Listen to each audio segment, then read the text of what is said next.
Hey y'all, and welcome back to the Rabbit Hole Show. This week on episode 7, and again, it's Charles here. And Casey. So hope you all have had a good week, and if you haven't checked out episode 6, I recommend going back and listening to 6. But this week we're going to talk about patience and finding your purpose, which I feel like, or at least I know I was always trying to find my purpose until things happened this year that I've already talked about, especially with finances right now, people counting on bonuses at work. That kind of reminds me of Christmas Vacation. Clark Griswold puts in the pool, I think that's $7,500 prior to getting his bonus, and then ends up getting Jelly of the Month for a year. And just not settling and striving for success within money and whatever your neighbors or colleagues or whoever it may be that you're comparing yourself to. You don't need to do that, because I did that for I don't know how long, and it's draining, and it's just, you never feel enough. Like your gas tank's always on E, or it's never at full capacity, and at least I was just drained and struggling. And that kind of takes me to, I guess, back 2015, 2014, when I was trying to find a career, because I graduated from App State in 2013 and didn't know what I wanted to do. Everyone said you're good at sales, talking to people. And this is something I'll talk about later on probably, but in 2018, my dad almost died in South Africa, and I was in a career that was in medical field. I was on the business side, but he's had heart problems since 98, 99. And I always wanted to help people. So the first job I kind of took was in medical sales. Even though I thought it was going to be the career, I didn't do enough research, and it was commission only, and it was rough, and very stressful. And since I thought I was in the hospital in surgeries, people would respect me more, or I'd eventually make a lot of money. And I was just always comparing myself to friends I'd grown up with, or where I thought I should be in life based off of X, Y, and Z, but it was just never enough. So yeah, I was just never feeling enough. And I was always comparing myself to the world's standards. And when I was comparing myself to what I thought standards were, but they were of the world, it just had that empty void I just could not fill. And that's when I would drink and, just do things that weren't morally acceptable, and things I knew I shouldn't do, and just made that whole... Be rowdy. Yeah, we'll just say I was rowdy, and I was. But I was just chasing what I thought would bring me that high, when in reality it just made that depression darker, and that void just get more dry, if that makes sense. And especially, like, I would live for the weekends. Like, it's come Sunday night, Monday morning, like the Sunday scaries, I really had those. I mean, in college I had them just because I struggled with tests and comprehension, but really when I was in my career, just because of the things I would do on the weekend, like, I would just be so depressed and worried if someone was going to find out what I had done or what had happened. And it was just... And then once the week would go on, everything would be calming down, mellowed out, and then the weekend would happen again. And it was just a never-ending cycle. And I tried to hide it well, and maybe I did, but I don't feel like I did, because I was always having black eyes, in and out of hospitals, just on a random Tuesday night, as I mentioned several episodes ago. And I thought that was normal, but it wasn't. I mean, were you in and out of hospitals on Tuesday, Wednesday night? Like, no. I mean, we all have our different struggles, but to me, that was normal, and it's far from normal. Yeah, so there's a song that I heard recently, and it has also been in my life prior, from a basketball coach. I went to Covenant Day, and we had Coach Dale Simonton there for a little bit, and his motto was a new thing And now I realized it was more than basketball. He was preparing us to be men. And there's a few teammates who I still talk with, and we now see and realize what his bigger motto was. But I'm going to play this song. It's New Thing, and it's by Hillsong, Young and Free. And again, it's New Thing, but here, just take a listen.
So that song to me kind of speaks for itself, especially, or for me, within my life and where I was and where I am now and have become and overcome, and just the growth that I now see in myself and that I never saw before. I was always putting myself down. And another topic that we can talk on later is just self-negative talk, because once it's like a habit, 21 days, and I mean, months and years of just talking negative and never believing in yourself, and it weighs on you and grows on you to where you believe it, and where it gets you into a dark place. Whereas I last episode has mentioned suicide and putting myself in aggressive situations to where it could end in, getting shot or something. But having my life taken because I couldn't do it. And just with all the rehabs and places I've been, it's been a long journey, but I mean, I've had to have patience with all the places I've been and things I've seen. I mean, not just me, but this is my story, but everyone needs patience. Life's going to move on. Why not enjoy what you have right now? Be grateful for what you have and gratitude. And Casey, you're talking about and showing me a video kind of, but just talk a little bit about that video, and we'll add the link on the website or the Instagram page for y'all, but because it's 10 minutes, but there's a part about gratitude that Casey, I want you to just kind of talk about. Yeah. So the video, it's from a really good YouTube channel called Kurzgesagt in a nutshell. And they take like big topics and they do a breakdown of it. But this one that they did was called the Antidote for Dissatisfaction. Okay. And in the whole video, the goal of it was they wanted to find out what's behind human dissatisfaction and being dissatisfied with your life. So basically, one of the biggest things, scientists in the 60s, they wanted to, scientists basically want to find out what makes people happier than others. And one of the things, the biggest contributor to that was gratitude. that they boiled it down to. And there's more detail in the video. And they said that gratitude is so powerful, and it biologically affects your brain, and you can make your brain more, be more grateful. Yeah. Because you're able to take a look at your circumstances and be grateful for what you have because of what you've been through, and knowing that it could be worse. And so you're grateful for the people in your lives, and your job and your situation. It just leads to more positive thinking and helps reinforce the good things in your life, and helps combat depression, and helps you avoid vicious cycles and the things that you were talking about. So one of the big things that they said was, this is one of those practical, like, here's a little thing that you can do, but it's something that people always talk about. It's just something that you should do. But they said an exercise that you could do to help you be more grateful and train your brain to be more grateful is to, on a weekly basis, once or 3 times a day, list down or self-reflect through journaling or just taking an actual moment, like how people meditate, taking 10 minutes to be like, what am I grateful for? And, list out 10 things, and it could be small, like Diet Coke or my job. What are you grateful for in this moment? Yeah. And reflecting on that changes your mindset, and then what you think about guides your direction. So you're naturally thinking about those things that you're grateful for, and it affects your mood and your thinking. Yeah, that's definitely huge, to just think what you're grateful in this moment. I mean, like you said, it can be from a Diet Coke that you're drinking to heat in your house. And it changes, like you said, not just doing it every so often, sometimes multiple times a day, but because life is changing. But I actually did a list of 10 things I was grateful for. And I started out with just being alive, because 8-9 months ago, things were different. So that's something I'm grateful for. And just every day, and my attitude is, I believe, and I feel different, but just each day I'm just grateful to be alive, and whatever shit happens and comes my way, like, I'm going to overcome it and just look at it as I could have it worse, and just be patient, and just know everyone's struggling, and sometimes our emotions get the best of us, kind of like with me at the Panthers game last weekend. And then my parents, because living here now at their house since I've gotten home in June, I believe. I think it was end of June I got home, and then reconnected with KC, and him and our relationship has grown, and we're able to start a podcast, something I never would have done. Being able to share my story, which is very healing and therapeutic for me, but doing it with someone that I met in 2015, kind of when all the lows in our life. Correct. We were both at low spots, and something that, I've mentioned, I believe, but if I haven't, it dawned on me kind of when the podcast, the idea popped into my head, and you put that into my head, and we kind of run with it. And we're on episode 7 now, which is crazy. I mean, we're having patience, and people are listening. People are listening and getting feedback. And also, there's an email address if we would love to get stories, celebrations, people that want to be on the show. If you're having struggles and need someone to talk to, that's a place you can reach out, and everything will be anonymous unless you request otherwise. But the email is therabbitholeshow21@gmail.com. therabbitholeshow21@gmail.com. But we're just trying to grow this podcast and community and get our story out there, in hopes to help others who are struggling. And we've been getting feedback, and it seems like we are, and that's the purpose of starting this podcast. But also, I listed my health and just my story, because I wouldn't be where I am without my story.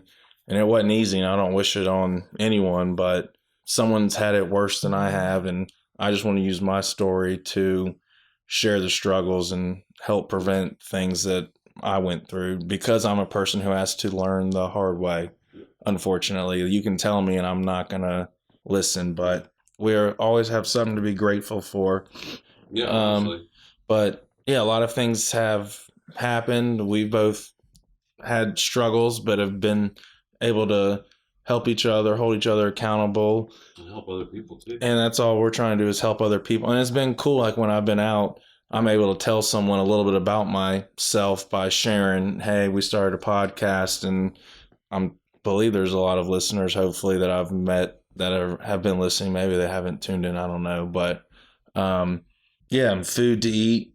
I mean, I've been on several mission trips, but one time I remember in Africa, there was a boy, and we were in a village called Candaria outside of Nairobi, and I want to go back sometime and hopefully soon. But his stomach was big, and it wasn't from him eating too much or being full. It was just from his insides eating to survive and get nutrition.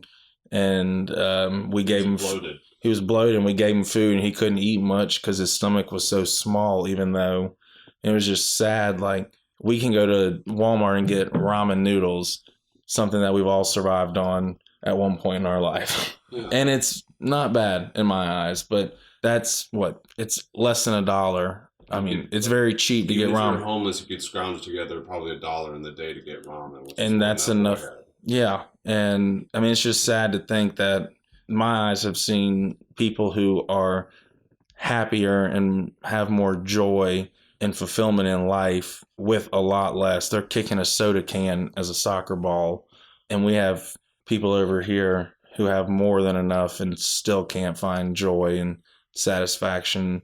I mean, our homeless people, even have it better than people that I've seen in Africa, but the people over there can put a smile on my face when I'm over there to help them and minister and put a smile on their face, and it kind of comes in full circle.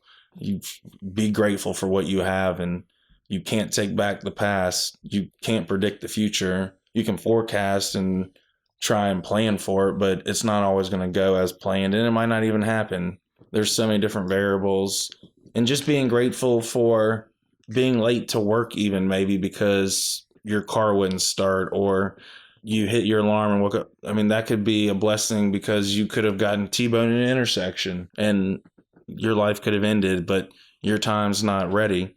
Your clock hasn't ran out. Your purpose isn't done. So instead of being upset, pissed off the rest of the day, just be grateful that you still have a job and made it to work. And there's so many things that to be grateful for. I mean, right now I'm grateful for warmth and in this garage where we're recording, and hopefully one day maybe we'll have a studio, but for now I'm grateful for this and just able to get the story out. Yeah. We got a cool chair. We got a cool table. It's not bad. No, it's not. But yeah, maybe one day we'll get a studio and can travel and share our story. And guys, thanks for listening to episode 7. Again, just patience, finding your purpose. Hell, you might not find your purpose to 50, but just do what's going to make you happy and it's going to bring fulfillment, but also it's going to be impactful to those around you, and not be grateful for the journey. Be grateful for the journey and learn from it, and don't make the same mistakes that you've made in the past or mistakes that I've shared or other people have shared with you. Again, thanks. Episode 7, patience, finding your purpose. Please email. And gratitude. Yeah, gratitude. What are you thankful for? But again, just shoot us an email with anything you want to share. The Rabbit Hole Show 21@gmail.com. And again, go check us out on the Rabbit Hole Show on Instagram. And again, this is Charles out. Casey out.